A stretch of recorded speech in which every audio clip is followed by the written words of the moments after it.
So ayun, what's up? Sana All TV at New Zealand. Proud Pinoy, pusong Pinoy.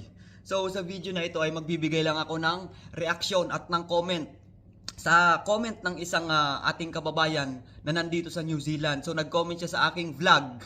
So ang sabi niya, balaura kang vlogger, hahaha, respeto ka man, alisin mo ang pag-vape mo habang nagla-live ka. So ayun, shout out sa'yo Charlie Bilasa Trilles. So isa po siyang butcher dito sa New Zealand. So tinawag niya akong balahura dahil nagbe-vape ako sa aking mga live. So ayun, para sa kaalaman mo master, hindi naman mahalaga kung mag-vape ako sa aking mga live, sa aking mga videos.